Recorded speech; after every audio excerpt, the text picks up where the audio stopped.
बैठे बैठे क्या करें, करना है कुछ काम। शुरू करते हैं बकचोदी लेके डॉनी वैन de Beek का नाम। तो स्वागत है आप सबका 1MUFC पर। और जैसा कि मैंने अपने लास्ट वीडियो में बोला था कि next video Donny van de Beek पर होने वाली है।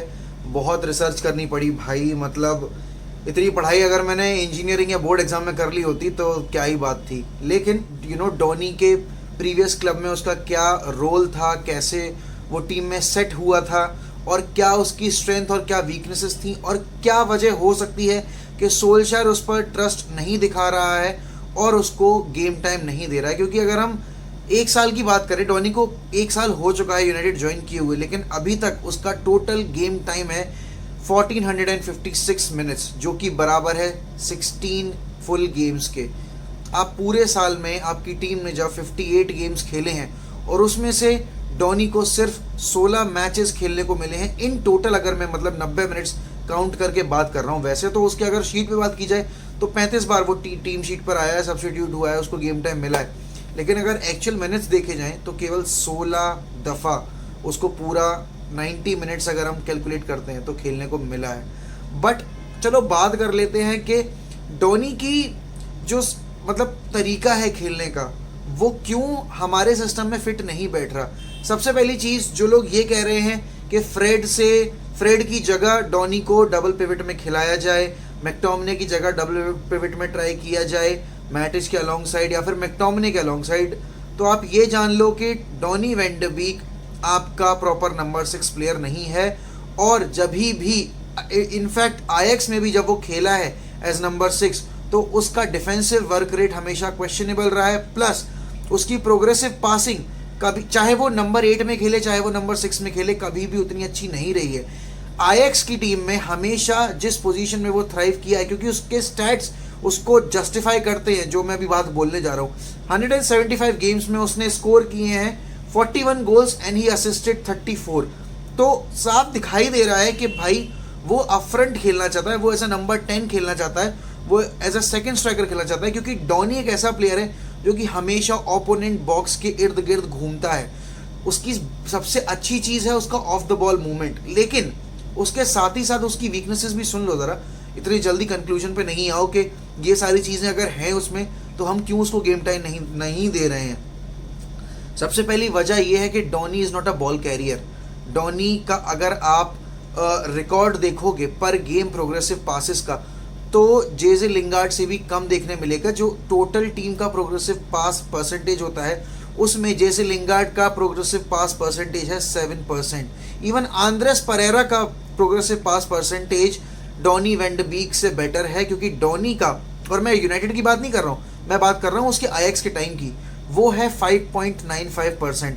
तो ये क्लियरली शो करता है कि बिल्डअप के time Donny van de Beek को अगर आप डीप लाइन प्लेमेकर के तौर पर खिलाओगे तो वो आपको वो एंड प्रोडक्ट नहीं डिलीवर कर पाएगा। क्योंकि उसका मेन ट्रेट है ही नहीं बॉल कैरी करना, उसका मेन ट्रेट है वो पॉकेट ऑफ स्पेसेस पिक करना, बिटवीन द लाइंस खेलना, और सबसे इंपॉर्टेंट चीज़ जो उसको टीम प्लेइंग 11 में मौका नहीं दे पा रही है वो उसका है लिमिटेड पासिंग रेंज।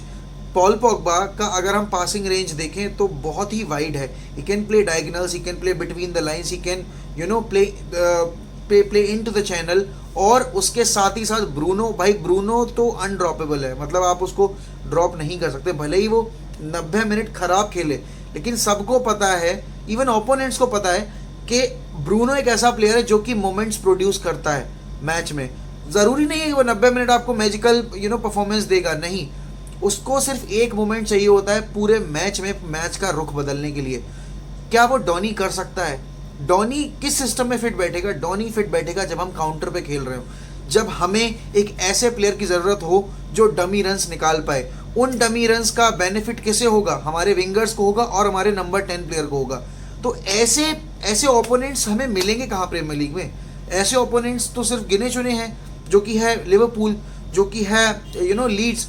कभी कभी सिटी भी खुल के खेलती है हमारे अगेंस्ट, लेकिन अंडर सोल्शायर जब से हमने उनसे खेलना शुरू किया है तो वो भी बहुत कॉम्पैक्ट होके खेलने लगे हैं। वो भी हमें चैनल्स में रन करने का मौका नहीं देते हैं और बहुत ही कंजर्वेटिव डिफेंडिंग देखी गई है सिटी के साइड से भी, स्पेशली लास्ट सीजन। और चेल्सी से आप एक्सपेक्ट नहीं कर सकते अब कि हम उनके ग्राउंड पे जाके या वो हमारे ग्राउंड पे जब आएंगे तो हम उनके अगेंस्ट वो हाई प्रेस या फिर हम नो जो high energy counter attacking football होती है वो खेल सकते हैं, क्योंकि चेल्सी डिफेंसिवली बहुत ही सॉलिड टीम है। तो अब बात आती है कि भाई डॉनी को आखिर खिलाया कहाँ जाएगा। डॉनी को खेलने का सिर्फ एक ही पॉसिबल पोजीशन है, वो है अगर आप पॉल पॉगबा या ब्रूनो में से किसी को ड्रॉप करते हो। और वो ड्रॉप कब होंगे, जब आपके कप गेम्स आएंगे, क्योंकि प्रीमियर लीग में अगर आप टाइटल चेस कर रहे हो तो आप अपनी बेस्ट 11 को नहीं छेड़ना चाहते, और छेड़ना भी नहीं चाहिए, क्योंकि आप अगर टाइटल चेस कर रहे हो तो आपको वीक दर वीक, मैच दर मैच आपको अपनी बेस्ट 11 उतारनी ही पड़ेगी, और ऐसे प्लेयर्स को मौका देना पड़ेगा जो कि हर एरिया में आपको हेल्प कर सके। क्योंकि डॉनी की अगर बात की जाए यहाँ पे, तो डॉनी किस सिस्टम में फिट बैठेगा? डॉनी फिट बैठेगा बार्सिलोना जैसे सिस्टम में, जहाँ टिकी टाका स्टाइल ऑफ प्ले है, जहाँ इतना फास्ट बिल्डअप नहीं होता गोल्स के लिए। बट यूनाइटेड जब आप काउंटर पे खेल रहे हो और जब आप लो ब्लॉक टीम्स को अनब्लॉक करने की कोशिश करो तो आपको पोजीशन रखना है, और पोजीशन रखना है तो उसका मतलब ये है कि आपको प्रोग्रेसिव पासेस निकालने पड़ेंगे, आपको बिटवीन द लाइंस खेलना पड़ेगा, आपको डमी रन्स भी लेने पड़ेंगे, प्लस आपको डिफेंस भी अपना सॉलिड रखना पड़ेगा। क्योंकि जब आप विद प्रोग्रेस विद पोजीशन खेल रहे हो तो सामने वाली टीम के पास हमेशा मौका रहता है काउंटर करने का, जो कि साउथहैम्पटन और लीड्स दोनों ही, नॉट लीड्स बट हाँ लीड्स गेम में भी हमें काफ़ी देखने को मिला, लेकिन हम उनके अगेंस्ट बहुत ही ज़्यादा अच्छा खेले थे और प्लस हमने सेकंड बॉल्स जीती थी। बट वूल्स के अगेंस्ट ऐसा नहीं हो पा रहा था। और जो लोग ये बार बार कहते हैं ना कि यार मैकटोमिने की जगह फ्रेड की जगह डॉनी को ट्राई करके देखो, नहीं हो सकता वो, क्योंकि वो आपको वो वर्क रेट देगा ही नहीं डिफेंस में जो आपको मैकटोमिने देता है, जो आपको मैट्रिक्स देता है, एंड इवन फ्रेड भी देता है। देखो फ्रेड, मैं उसको यूनाइटेड लेवल प्लेयर नहीं मानता, लेकिन मैं डॉनी को एज अ नंबर 6 बिल्कुल एक्सेप्ट नहीं कर सकता, क्योंकि डॉनी को वहाँ प्लेस करके आप फिर उसका फ्रेड वाला हाल करोगे कि आप उसको गलत पोजीशन पे खिला के आप फैंस की नज़रों में ये दिखा दोगे कि भाई मैं सही था और ये प्लेयर सही नहीं है टीम के लिए।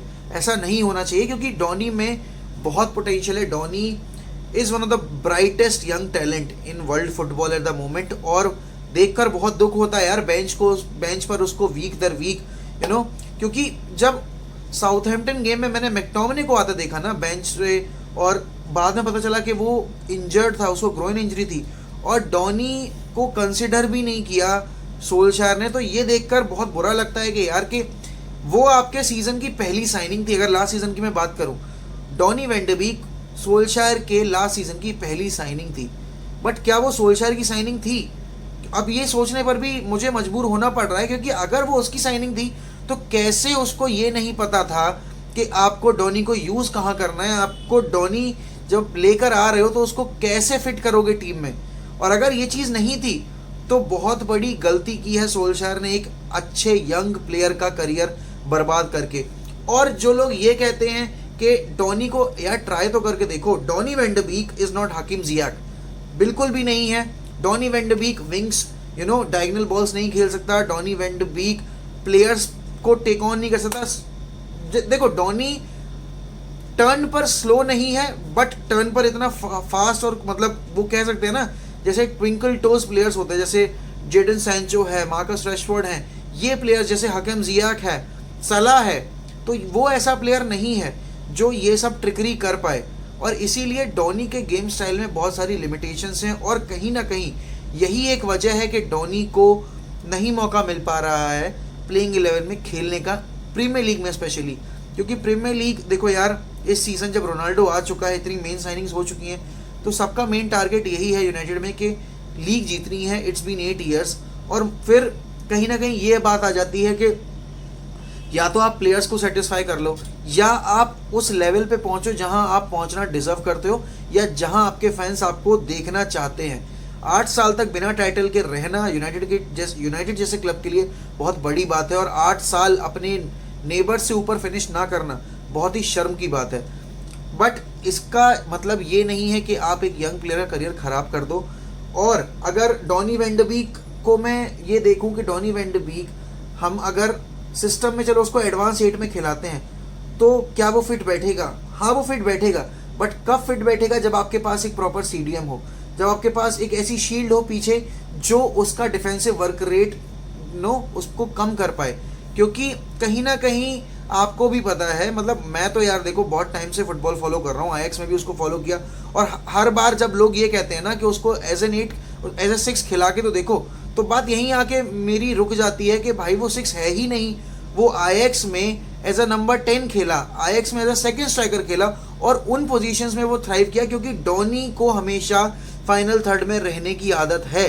डॉनी को जब भी डीप लाइन प्लेमेकर के तौर पे खिलाया गया है, उसने कभी अच्छा परफॉर्म नहीं किया और हमेशा स्ट्रगल किया है डॉनी। तो ये बात अपने दिमाग में बैठा लो कि डॉनी को तुम नंबर 6 पोजीशन में अगर यूज़ कर रहे हो तो एक्सपेक्ट मत करना कि वो तुम्हें मैकटोमिने या फ्रेड से बेटर परफॉर्मेंस दे पाएगा, क्योंकि ऐसा नहीं होने वाला। हाँ, कहीं ना कहीं डॉनी, मतलब हमें फिर ये भी लगेगा यार कि फिर कैसे फिट करेंगे डॉनी को, कुछ ना कुछ तो ऐसा करना पड़ेगा ना कि जहाँ वो जाके फिट हो जाए। तो ठीक है भाई, प्लेयर्स के पास अपनी लिमिटेशंस होती हैं और हर प्लेयर हर पोजीशन में नहीं खेल सकता, और स्पेशली वो प्लेयर जो कि बारसा जैसी प्लेइंग स्टाइल में पला बड़ा हो, क्योंकि आईएक्स और बारसा की एकेडमी बहुत सिमिलर है। योन क्राइफ फुटबॉल सबको पता है, दोनों ही क्लब्स की फिलॉसफी है, और इसीलिए डॉनी को मतलब जो सूट करता क्लब वो था बार्सिलोना, वो थी स्पेनिश फुटबॉल, ना कि प्रीमियर लीग, क्योंकि premier league is a different gravy. Premier league बहुत क्विक है, बहुत फिजिकल है, और यहाँ आपको गलती कवर करने का मौका नहीं मिलता।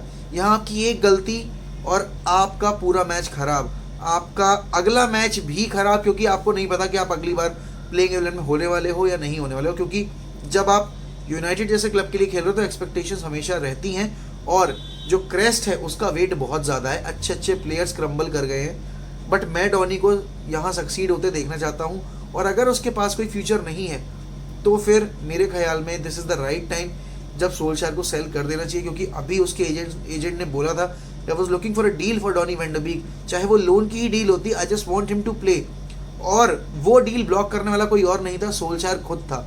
तो ओले को कहीं ना कहीं ये पता होगा कि मैं इस प्लेयर के साथ जो ट्रीटमेंट कर रहा हूँ वो जस्टिफाइड नहीं है, बट मैं इसको इतना मजबूत बना दूंगा कि आगे आने वाले मैचेस में ये मेरे लिए तुर्क का काम में आएगा, और आगे आने वाले मैचेस में बहुत सारे गेम्स ऐसे होंगे जब हमें डॉनी की इंटेलिजेंस की ज़रूरत पड़ेगी, जब हमें डॉनी की ऑफ द बॉल मूवमेंट की ज़रूरत पड़ेगी, जब हमें डॉनी के डमी रन्स की ज़रूरत पड़ेगी, जब हमें डॉनी के वन टच फुटबॉल की ज़रूरत पड़ेगी। और उन गेम्स में आप देखोगे कि डॉनी को अप फ्रंट खिलाने का फ़ायदा क्या है और डॉनी को क्यों हम पीछे नहीं खिला सकते।